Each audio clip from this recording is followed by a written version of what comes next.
So, hello everyone, learning Python programming part 9. Today we discuss about the files and the directories. Before that, we have seen that how to create the models and how to call the model in the Python programming. So, in the file handling that we will see that how to read the file, how to write the file and work on the file for the manipulation for changes of the file. So, commonly file handling operations are open the file, read the file, write the file, close the file and work line by line on the file. And if you want to open the file or want to work on the file, you need to call a function. The function is known as the open. So open is a function. They have the two arguments. First argument is the file name, another is the mode. So Python supports various type of the modes for opening the file, for working on the file, but these five are the main common uh, modes are there. So the first mode is that for read the file. If you want to open a file for reading purpose, you need to call the R for the reading mode. The second mode is the writing mode. If the file does not exist, then they create a new file for writing purpose. But please remember that when you call it the write mode, then that is assume that that is the new file, so they rewrite the entire contents. And if you want to save the previous one content, append as a new contents at the end of the file, then need to call the append mode a mode. X is the mode, exclusive mode. If the file is already exists, then they give the error, else that is there is no error. So this is the way that how we can call a file and a file objectives and working on that one. So yes, one more important thing is that when you open a file, you need to close the file using the close methods for file closing. And what is the advantage for this close method is that free up the system resources and prevent the data corruption. So if we are not calling that the close file, then whatever the resources are occupied by this open function, that is still that is there. So if you want to free that resources, then definitely you need to close the file. And also if you are not closing the file, maybe possible your data corruptions and corrupt and other things are possible. So once you open the file, do the work and close the file. Now let me go to the little bit in more example way. So these are the important thing. One is the name, whatever the name of the file. So name of the file, you need to know the name of the file, which file you are calling for open purpose, for changes the mode and other things. The second is the important thing is the mode, that is the read write mode, whatever the mode is there that you are calling. And once you work on this, then you need to close the file, and sometimes you need to call the encoder and new line character in the file. So these are the important things that when you work on the file, you need to know about this. And in the previous slide that we have seen that yes, when you open the file, you need to close the file. But Python also support that with operation statement where you are not required to close the file, open the file is more than sufficient in that case. So let me take an example and understand that how it's work. So before we work, we need to create a one file, mymodel.py file, so that we can open it and we can rewrite it.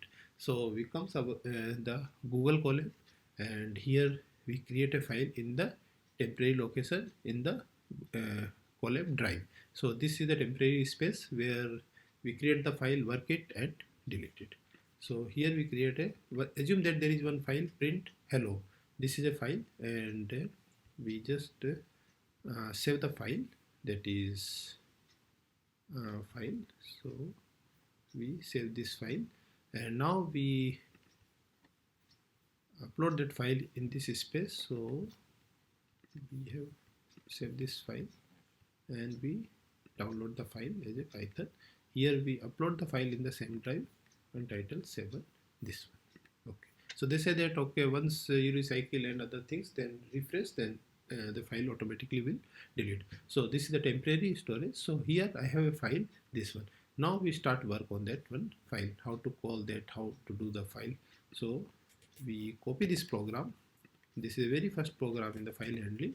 So it indicates that you want to open a file name is there in the write mode, and we have the file, this one. So I rename it as my. So here we can see that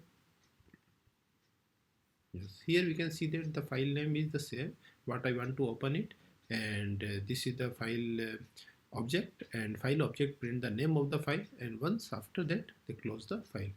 If we run in this program, they successfully print the file name. That means the file is already exist. Yes, file is already there in the temporary space.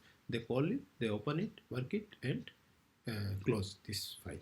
Now we can do the same thing without the closing, because here we uh, use the with open statement. So with open statement is not required the close the file. So this is the file name.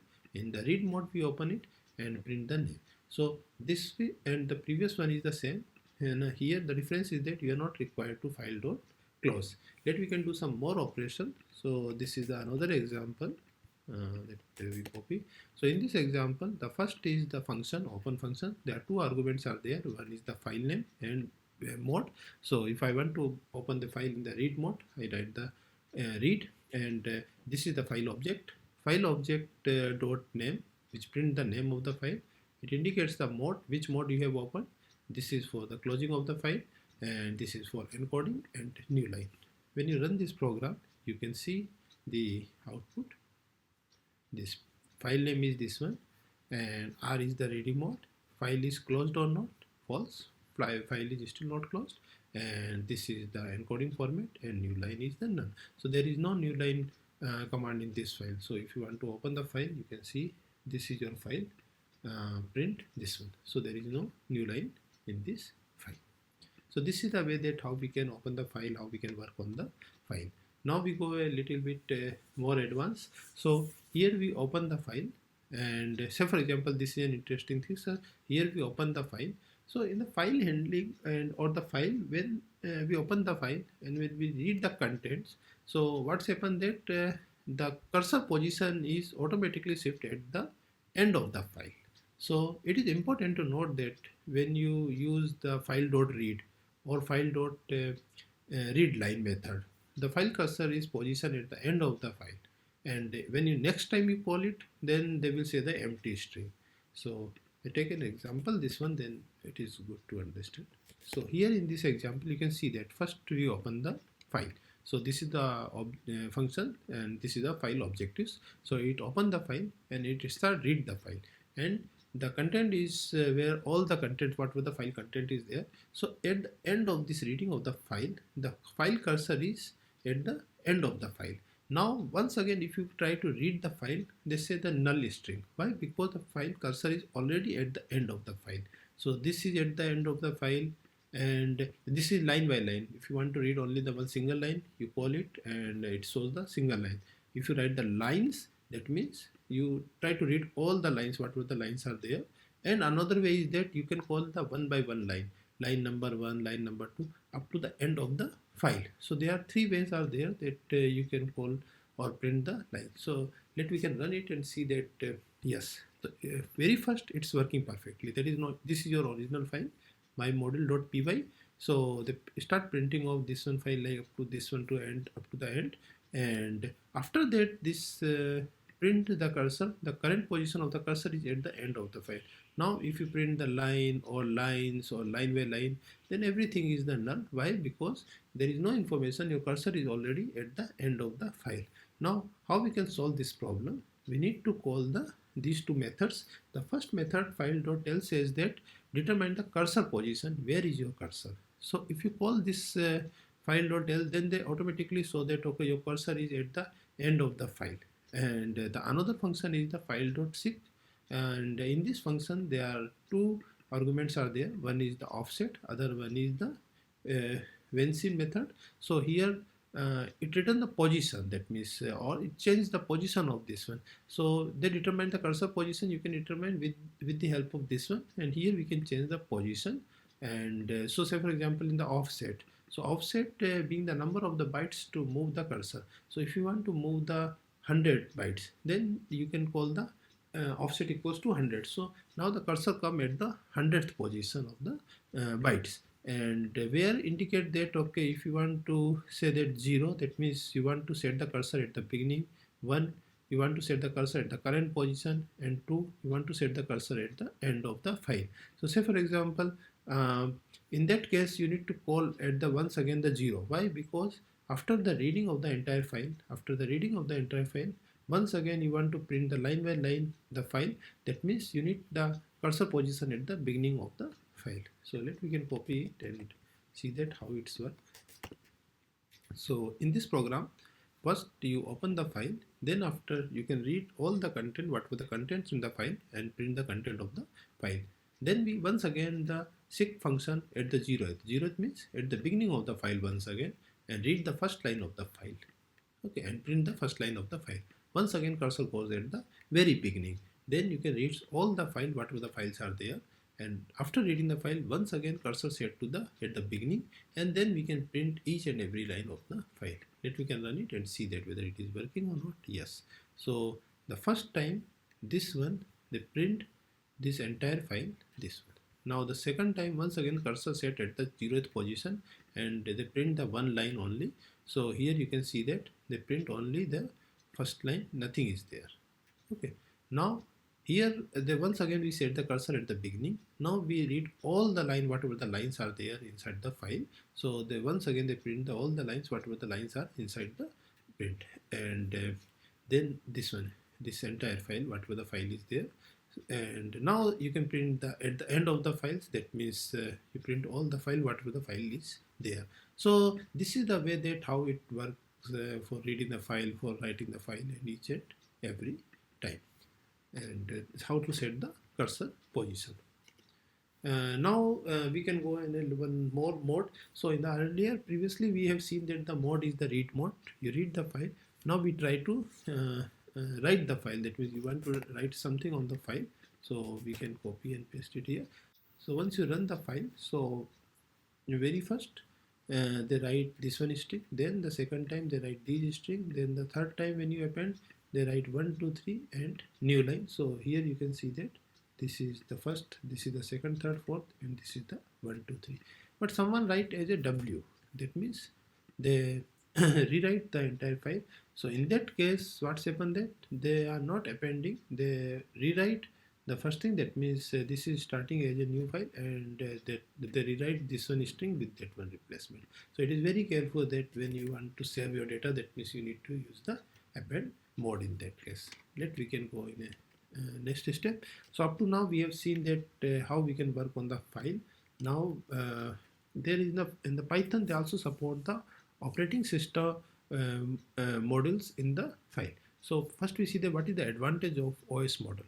So OS operating system model, or the method, a way to interact with the operating system and use the operating system dependent functionality, and of course it is able to manipulate the files as well as the directories. So OS mod usually used for the directory purpose. And what is the advantage? Number one is the portability. Why? Because the function work in the wide range of the operating system and is the portable for the code across the different platform, because this is directly work on the OS. So you can use the same program in a different platform. Of course, their simplicity is there because they already have the numbers of inbuilt functions. So renaming, deleting, create a new file, or the directories, it is very easy. Flexibility is also there because they provide the wide range of the functionality for interact with the file system, and they also have the built-in error handling mechanism and some standard libraries. So this is the OS model in the file handling, and the directories in Python, it's a very helpful and easy. So file related functionality in the OS model are that, say for example, if you want to rename the file, they have the rename function. If you want to delete the file, they have the remove. If you want to get the size of the file, you can get size. If you want to get the last access time, you can take the get access time. And if you want to check the when this file is created, so get create time, so get see time. So these are the functionality that is available. Other functionalities are also there. These are the some important functionality that we need to know. So we can take some example whether it is working or not. So this is the import OS. We import the OS model, and also we call the time, because we also need a time function for to print the time So get time, get C time, get access time, get C time. So this is the file, but in here we have the another file name. So we change this file as a module, and let's check whether it is working or not. Yes. So first you print the file, then after print access time, and this is the OS path and get time. File path is your file name. So they give the access time, and this is the create time. So this is the access time when you have accessed this file, and here I am using the time.c time function with the help of this one, so that it create the time that we can understand, we can read this time. So it indicates that 25th January at this time you access this file, and you create the file before that at 43 and 43, and you access the file as the 2045. So this is the way that how this OS function works. So they directly work on the file with the help of this. This is also interesting that how if you want to rename the file. So suppose if I want to rename the file, my model as a new model.py. So when we call it, then they automatically rename the file. Of course, this is not why, because we are not refresh it. So once we refresh it, it automatically changes the name as the new model, because we already rename it.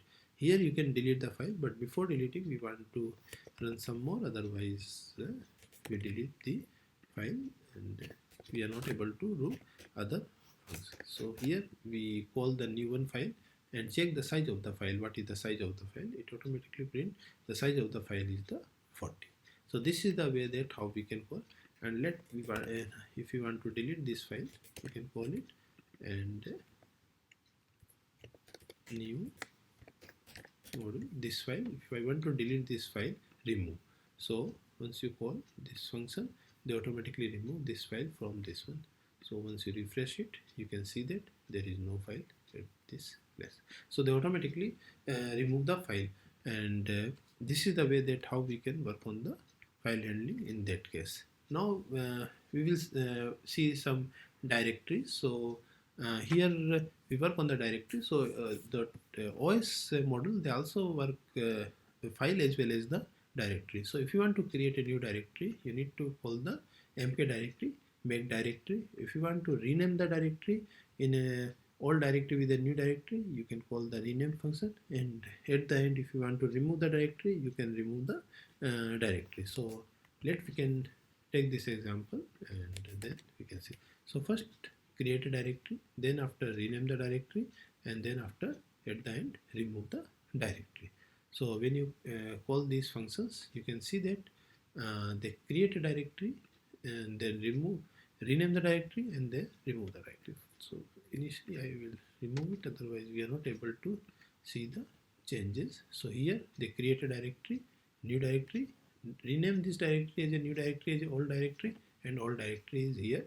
If we call the same as previous program, then they of course they remove the old directory, because this is the this name to this name, and this is the new directory that we have renamed, and then at the end they remove this directory. So we need to very careful about this one, that once you run it, and they automatically delete the directory. Now here in this program, check that whether directory is exist or not. So you need to check it whether it is exist or not. If not, then after they create a directory, if directory is empty, then only they can remove the directory. So it is also very interesting that if the directory is already there, then why they are creating once again. So if not exist, then they create this directory. Similarly, if not empty, then and they will not remove this one file. They remove only if that is the empty. So we can check that whether they work it or not. So here first they check that if a new directory is already there or not. If not, then they create it, and if new directory is there and that is directory is empty, then they can delete it. So before deletion, we can check that whether they create this directory or not. Just run this program and refresh it. You can see that there is one directory comes into the picture. But since this directory is the empty, that's why they automatically delete this file. So here, if so, in this directory you can see that nothing is there. So if we create a new file inside this directory, um, file create, first we stop it. First we create a directory, because they automatically they delete the directory. Then after we create a new file. So for example, here we created file.py, this one. There is one file is there. Now we copy this one, and since the directory is already there, that's why this command is not work, and directory is also not empty, that's why this is also not working. So at the end you can see that the directories still exist, even these two commands are automatically execute, but no one is run by, because the file directory is already there and directory is also not empty. Now we come to the end. So this is all about the files and the directory, how we can create the directory and files. In the next part 10, we covers the exception handling, which handle the errors and exceptions. So Python support the try, expect and unexpected errors handling mechanism.